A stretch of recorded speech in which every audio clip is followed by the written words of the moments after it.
Alright, let me tell you something about real friendship. It ain't always about those big, fancy moments you see in the movies. Nah, sometimes the real deal is found in the middle of a complete and utter mess. I'm talking about the kind of mess that makes you question every decision you've ever made.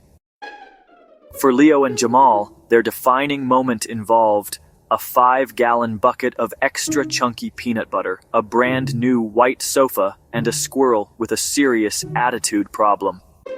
It was the summer of 2008, a time when things were simple. Their biggest problem was trying to figure out how to get a rogue squirrel out of Leo's living room. Jamal, always the man with a plan, had this brilliant idea. Steve, squirrels love peanut butter, right? We'll just lure him out with a little taste. But Jamal don't do nothing small. He showed up with a commercial-sized bucket of the stuff. Now you gotta understand, Leo and Jamal were as different as night and day. If you put them side by side, you'd scratch your head and wonder how in the world these two even ended up in the same room. Leo was the cautious one. He was the kind of fella who reads the instruction manual before he even opens the box. His idea of a wild Friday night was alphabetizing his comic book collection.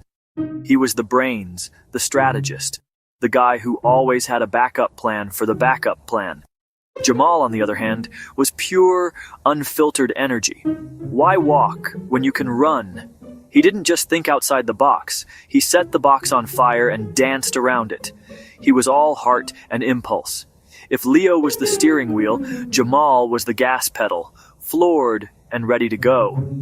They were a team, a perfect balance of caution and courage. Their differences weren't weaknesses. They were their combined superpower. And they used that superpower to navigate the wild, unpredictable journey of growing up, one hilarious misadventure at a time. Life has a funny way of testing you. Just when you think you're cruising along, it throws you a curveball that you never saw coming. For Leo, that curveball came in the form of a big, scary math test in the 8th grade. All those X's and Y's looked like a secret code he couldn't crack. He studied for weeks. His dad helped him. He made flashcards. The night before the exam, he was in a full-blown panic. He called Jamal, his voice shaking a little bit. Man, I can't do this. My brain is just a pile of mush. I'm gonna fail for sure. But Jamal wasn't a regular friend. He heard the real fear in Leo's voice and said, "Stay right there. I'm coming over." He climbed into the room with 2 sleeping bags, a giant bag of greasy potato chips, and said, "All right, here's the plan. We are not sleeping tonight. We are going to conquer this algebra monster together." For the next 6 hours, they sat on Leo's bedroom floor. Leo would try, get frustrated, and want to give up. Jamal kept the spirits up. By the time the sun came up, Leo was exhausted, but he also felt different. He felt like he could actually do it. He ended up getting a B- on that test. And let me tell you, that B- felt better than any A+ he had ever earned. Let me take you to the 9th grade annual talent show, an event that would go down in the history of their school for all the wrong reasons. Jamal decided they should perform a magic act. He had bought a cheap magic kit and was convinced he was the next David Copperfield. Their version involved a large cardboard refrigerator box that Jamal had painted with glitter and stars. Leo would crawl inside, stick his feet out one end, and Jamal would saw the box with a plastic toy saw. Voila! Magic! The night of the show, the whole school was packed into the auditorium. Jamal strutted on stage in a trash bag cape and a too small top hat. The flimsy cardboard, weakened by too much glitter glue, suddenly collapsed inward, folding around Leo like a taco. The mannequin legs fell off and rolled to the front of the stage. The whole auditorium went from giggling to roaring with laughter. It was a complete and utter 5-star legendary failure. Leo, hiding behind the curtain, was bright red with embarrassment. The first few tricks were clumsy, but the finale, legendary in all the wrong ways. It was one of those disasters you laugh about for the rest of your lives.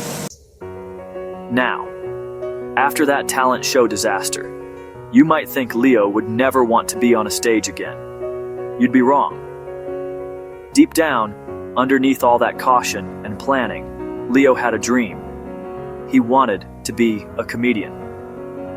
One afternoon, while they searched for a lost controller, Jamal found a notebook full of jokes under Leo's bed. Leo, man, this is gold. This is hilarious. Why are you hiding this stuff? Leo shrugged, embarrassed.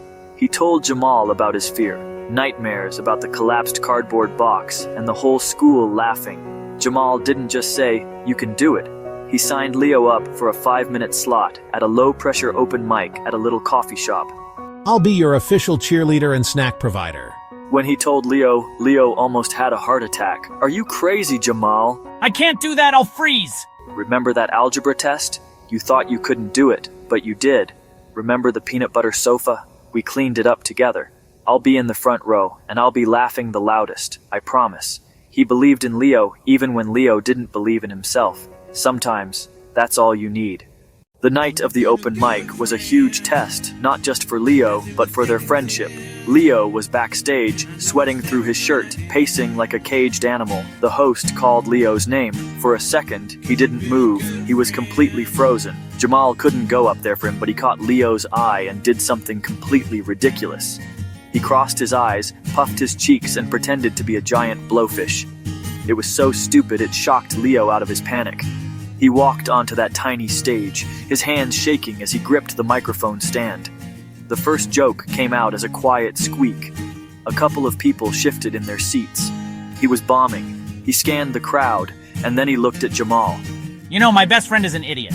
He told the great peanut butter catastrophe of '08 with embarrassing, hilarious detail. The crowd started to laugh, real laughter. He was connecting. He had found his voice, all because his friend refused to let him fail. Even the strongest friendships hit a rough patch.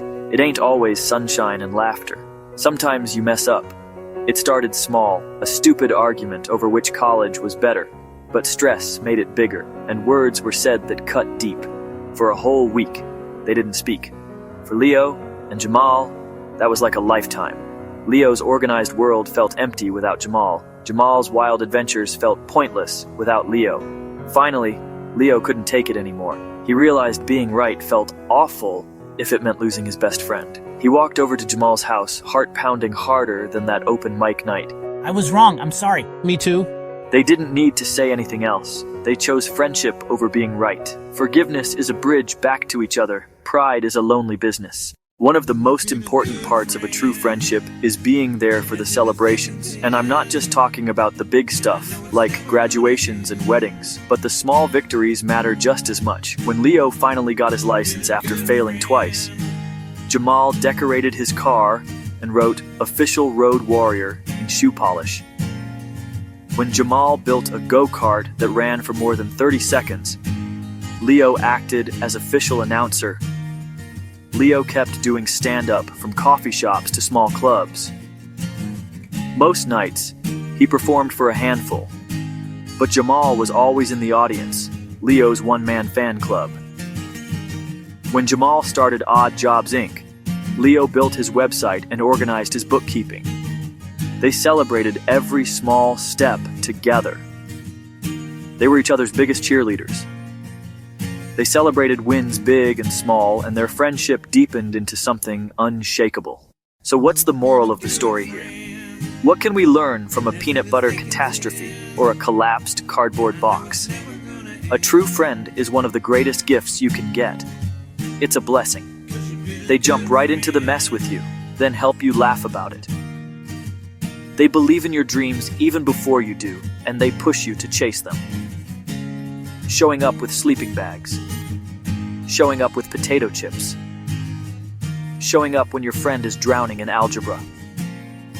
Acting like a fool in the front row to break through their fear. It's not just words, "I got your back." It's action. It's showing up time and time again. Look around your life. Who is your Jamal? Who is your Leo? Pick up the phone and call them. Tell them what they mean to you.